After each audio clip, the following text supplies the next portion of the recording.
Haribo ka hapa gane ahon be te mana masing ga hapa du so hujik marinate tawnaba dahi ga olive oil khara ha machu se am fajare wow uti nang na sumena tawraga hameng amaga haurni ma trip chat lubni itki hale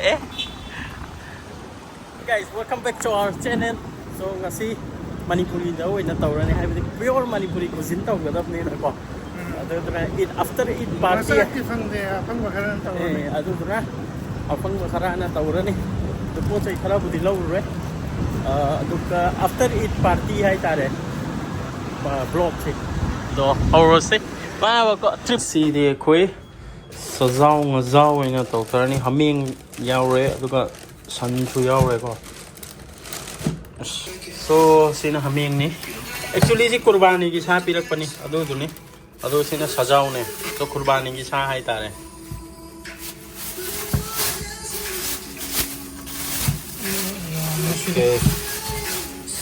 okay ya me sino khara adu so sina haming ni ame 연장 우티 thongba nên là Hawai khara darkar ko tuka 연장 khon na chingba lâu ko dam to ma to chat ki to ko lawa lan he ko chai anam badi loi na phang ni ko doi so uti da ha pe ya ko chai anam badi loi phang ni ko se un chau no bi hai ta re ado ka methi kari palak hangam tau chak chuguma loi phang ni ko ado spinach chuguma ji phang ni ado cây da uti da hấp này sẽ đi cây da MAYAM là tuần và lúc mà tuần này vào hấp này tôi thì phẳng với gì da ai này lấy về area sẽ phẳng gì tôi ô chia tôi把hấp này là thiệt quá đó Hawai trà oi là hấp này Hawai trà green pea siêu oi là hấp lagi siêu oi là lâu rồi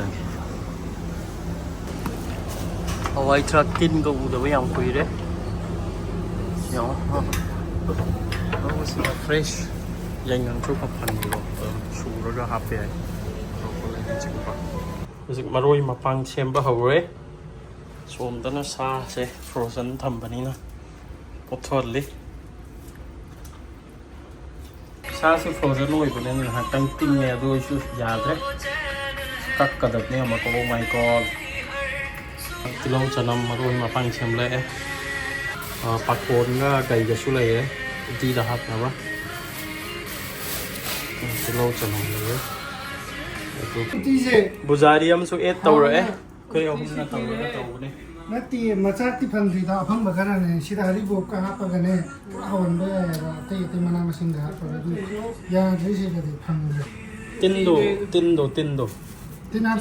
tin hap se hong no ti da ma chung na te cheng ba Hawai tin nhau ri sa se mutton haming je sem ba loi jile ya me adom kg ama hele so da uti gi preparation taw ba hore chapu le ram ne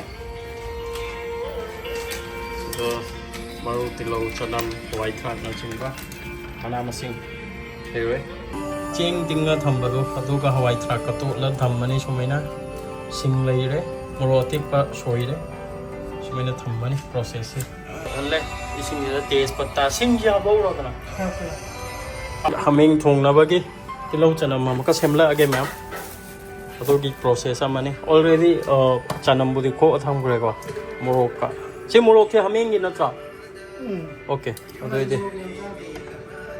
hấp cái đó mình ham mình rồi khá sẵn rồi mình cái này đi, so hujik marinate tàu nó ba, dahi ga olive oil khá hấp cái cái style cái hay ta đấy, khá unique oi na marinate tàu đấy, yang ngang hấp cái, không hấp rồi Tum rang hap sih mau jatuh. Oh, hap. Tum kita nggak boleh taman ini cupcang.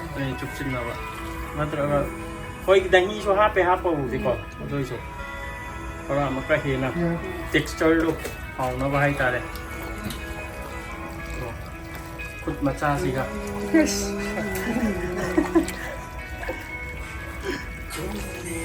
Correct? Oh, apa nih sih?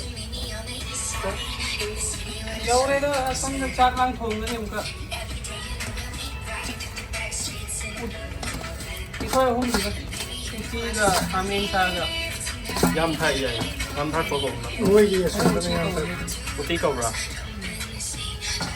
ꯌꯥꯝ ꯊꯛꯄ ꯎꯇꯤ ꯆꯞ ꯃꯥꯟꯅꯩ ꯈꯥꯃꯦꯟꯁꯤ ꯈꯔ ꯑꯣꯏꯒꯗꯧꯅꯦ ꯑꯩꯈꯣꯏ ꯍꯧꯖꯤꯛ busy ꯂꯣꯏꯅ ꯑꯣꯏꯔꯦ ꯑꯩꯅ ꯈꯥꯃꯦꯟꯒꯤ ꯄ꯭ꯔꯤꯄꯦꯔꯦꯁꯟ ꯇꯧꯔꯤ ꯏꯇꯥꯎꯅ ꯎꯇꯤꯒꯤ ꯄ꯭ꯔꯤꯄꯦꯔꯦꯁꯟ ꯇꯧꯔꯤ ꯃꯤꯁꯇꯔ ꯈꯥꯃꯦꯟ ꯑꯗꯨꯒ ꯃꯦꯔꯤꯅꯦꯠ ꯇꯧꯕ ꯈꯣꯠꯄꯅ ꯕꯨꯖꯥꯔꯤꯅ ꯃꯣꯏ ꯑꯅꯤꯅꯕ ꯐꯖꯕ ꯇꯥꯔꯒꯅꯤ ꯅꯨꯡꯉꯥꯏꯔꯤ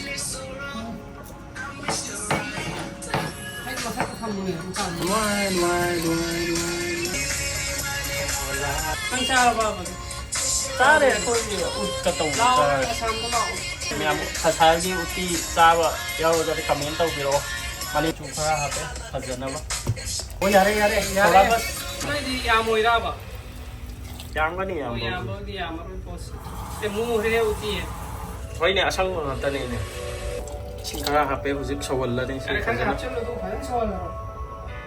ꯌꯥꯝꯅ ꯂꯥꯡꯍꯟꯕꯗꯣ ꯍꯥꯎꯇꯕꯅꯤ ꯑꯩ ꯌꯥꯝ ꯂꯥꯡꯍꯜꯂꯣꯏ ꯄꯨꯔꯥ ꯐꯝꯍꯟꯒꯗꯕꯅꯤ ꯄꯨꯔꯥ ꯐꯟꯇꯛ ꯇꯧ ꯂꯣꯟꯈꯣꯏ ꯍꯧꯔꯛꯀꯗꯣꯏꯅꯦꯕ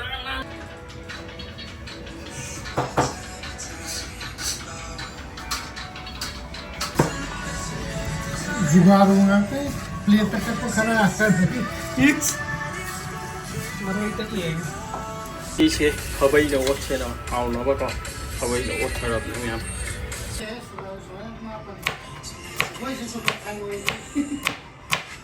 ꯈꯥꯃꯦꯟꯒꯤ ꯄ꯭ꯔꯤꯄꯦꯔꯦꯁꯟ ꯇꯧꯕ ꯍꯧꯔꯦ ꯇꯤꯜꯍꯧ ꯆꯅꯝ ꯍꯥꯞꯈ꯭ꯔꯦ ꯇꯤꯜꯍꯧ ꯍꯥꯞꯈ꯭ꯔꯦ ꯆꯅꯝ ꯁꯨꯗ꯭ꯔꯤꯀꯣ ꯑꯩ ꯇꯤꯜꯍꯧ ꯍꯧꯔꯤꯉꯩꯗ ꯆꯅꯝꯁꯦ ꯈꯨꯠꯅ ꯒ꯭ꯔꯥꯏꯟ ꯇꯧꯈ꯭ꯔꯦ ꯃꯌꯥꯝ ꯁꯤꯁꯨ ꯕ꯭ꯔꯥꯎꯟ ꯍꯦꯚꯤ ꯑꯣꯏꯔꯦ ꯑꯣꯏꯗꯅ ꯑꯩ ꯉꯥꯛꯇꯪ ꯉꯧꯈꯤꯒꯦ ꯑꯗꯨꯒ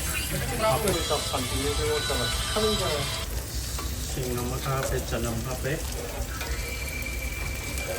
ꯈꯥꯃꯦꯟꯒꯤ ꯅꯪꯅ ꯇꯧꯗꯣꯔꯦ ꯃꯦꯟ ꯏꯟꯒ꯭ꯔꯤꯗꯤꯌꯦꯟꯅꯦ ꯎꯇꯤꯒꯤꯀꯣ ꯎꯇꯤꯒꯤ ꯁꯤ ꯌꯥꯎꯗ꯭ꯔꯗꯤ ꯀꯝꯄ꯭ꯂꯤꯠꯅꯦ ꯈꯪꯕꯁꯤꯡ ꯀꯩ ꯀꯧꯒꯦꯗꯣ ꯍꯥꯏꯕꯤꯔꯛꯑꯣ ꯑꯇꯩ ꯂꯝꯗꯁꯨ ꯕꯪꯒ꯭ꯂꯥꯗꯦꯁꯀꯤ ꯏꯆꯤꯜ ꯏꯅꯥꯎ ꯌꯦꯡꯕꯁꯨ ꯌꯥꯎꯏ ꯀꯁꯥꯔꯒꯤꯁꯨ ꯌꯥꯎꯏ ꯖꯤꯔꯤꯒꯤꯁꯨ ꯌꯥꯎꯏ ꯑꯗꯨ ꯀꯩ ꯀꯧꯅꯒꯦꯗꯣ ꯑꯝꯇ ꯍꯥꯏꯕꯤꯔꯛꯑꯣ ꯀꯃꯦꯟ ꯇꯤꯜꯍꯧ ꯆꯅꯝ ꯐꯖꯅ ꯃꯨꯜꯍꯜꯂꯦ ꯁꯤꯡ ꯆꯅꯝ ꯐꯖꯅ ꯃꯨꯜꯍꯜꯂ ꯃꯇꯨꯡꯗ ꯊꯥꯎꯁꯤ ꯇꯤꯜꯍꯧ ꯆꯅꯝꯗꯒꯤ ꯁꯄꯔꯦꯠ ꯑꯣꯏꯔꯛꯑꯀꯥꯟꯗ ꯑꯃꯨꯛꯀ ꯃꯁꯥꯂꯥꯁꯤꯡꯁꯤ ꯍꯥꯞꯀꯗꯕꯅꯤ ꯑꯗꯨꯒ ꯃꯍꯥꯎꯁꯤ ꯍꯦꯟꯗꯣꯏꯅꯤ ꯌꯥꯔꯦ ꯁꯥ ꯍꯥꯞꯂꯒꯦ ꯃꯌꯥꯝ ꯃꯆꯨꯁꯤ ꯌꯥꯝ ꯐꯖꯔꯦ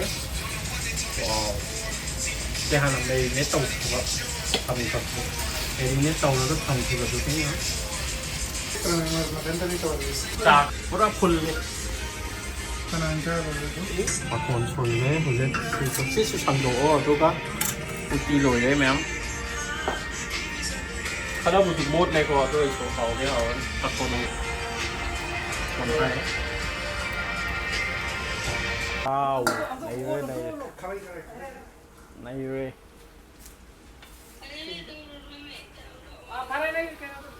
सामने सामने ये पीरो इने Lao thô là gì tao? चल लगे तू भी सा कंटिन्यू बाहेर मिले वाली सा बाहेर तेरी फरे फरे रे सावरो मार्क्स खातो अदुगा वा फरे के तौरा आगे थापो Iki matan cắn nó tàu thật đấy he. Finally lùi đấy mẹ em. Mashallah gì không? Mình Thongba Outy lấy đấy. Chắc lùi đi lùi. Làm mày hay đi vào ra chứ. Outy hay thật đấy. Outy hay thật thế hay jal le ayo Lấy. Cha thật cái mẹ em. Sama thang kita maka. Chana ba punna ba haibir orikun na sumena tawraga haming amaga haurni so charage chatharage kotharage sajau si amtang sajau haigedra haming ja si kotharage tuga mayam gi maikei gi bismillah haurage bismillah sini authentic Manipuri cuisine này si sumaina chadraba puk thandeba Manipuri yanjang akoi cuisine ji uti gumba natraga sumaina hauna thongdraba mai mayangi thongdo di chaba ya deba to chari mena biryani lang ji di chara amana ngai re bit ki adum chatlub du ngai re adun tari sama maruam habo ngan apa lu pe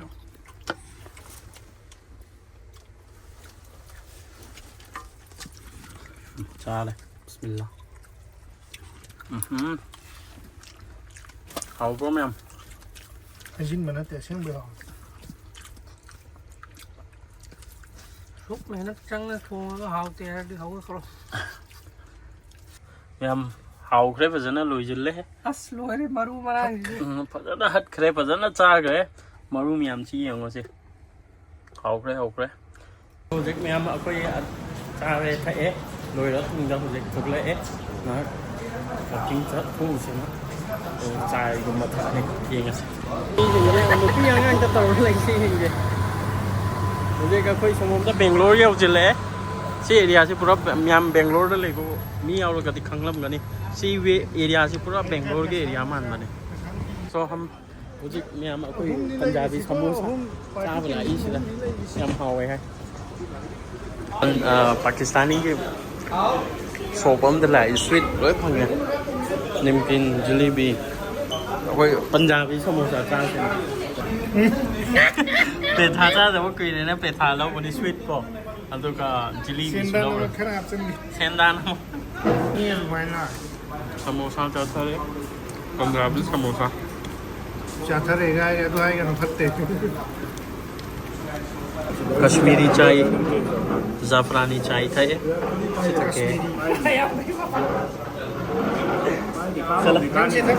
thắc tế gì ai thắc tế ha ra cái này ai thông nè cái tàu rồi em ạ súng nó tàu từ này xí cha về ta cha để thế hôm nay với em hôm nay kể cái gì cái blog gì mà không nhớ rồi gì cái lôi gì lại cái xong em blog xin hỏi ta like comment share subscribe tàu cầu gì nữa thank you good night bye bye Good night, amasung goodbye. Bye bye. Thank you. Assalamualaikum warahmatullahi wabarakatuh. Bye bye.